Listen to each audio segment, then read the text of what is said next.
Amr bin Luhai adalah orang yang membawa berhala Hubal dari Syam dan meletakkannya di dalam Ka'bah. Ia mengajak penduduk Mekah untuk berbuat syirik terhadap Allah dan ajakannya pun disambut baik oleh mereka. Selang beberapa lama, penduduk Hijaz mengikuti cara penduduk Mekah, karena mereka adalah para pengelola Baitullah dan pemilik Masjidil Haram. Saat musim haji, berhala-berhala itu diserahkan kepada berbagai kabilah. Mereka membawa berhala-berhala itu ke tempat mereka masing-masing dan mereka juga memajang berbagai macam berhala di Masjidil Haram.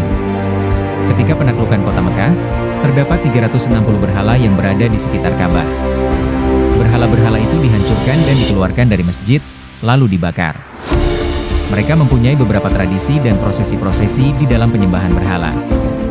Di antara prosesi penyembahan berhala yang mereka lakukan adalah: pertama, menunaikan ibadah haji dan tawaf di sekeliling berhala seraya menghinakan diri di sisinya dan bersimpuh sujud kepadanya.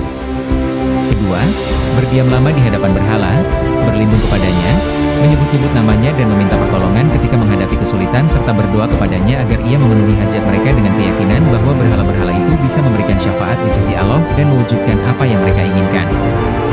Ketiga, melakukan takarrub kepada berhala mereka dengan berbagai bentuk persembahan, menyembelih, dan berkurban untuknya dengan menyebut namanya pada saat menyembelih. Keempat, jenis takarrub yang lain, menghususkan sesuatu dari makanan dan minuman yang mereka pilih untuk disajikan kepada berhala, dan juga menghususkan bagian tertentu dari hasil panen dan binatang ternak mereka. Di antara hal yang aneh adalah perbuatan mereka menghususkan bagian yang lain untuk Allah juga. Kelima, di antara jenis takarrub lainnya lagi ialah dengan bernazar menyajikan sebagian hasil tanaman dan ternak untuk berhala-berhala. Keenam, ritual Al-Bahiroh, As-Saibah, Al-Wasilah, dan Al-Hami.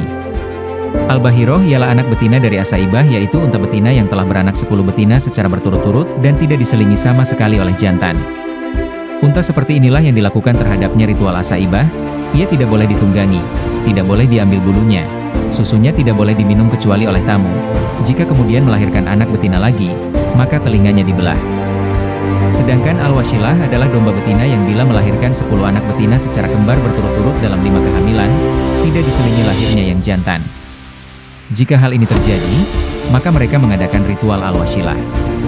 Kemudian jika beranak lagi setelah itu, maka mereka persembahkan kepada kaum laki-laki saja, tidak kepada kaum wanita, kecuali ada yang mati.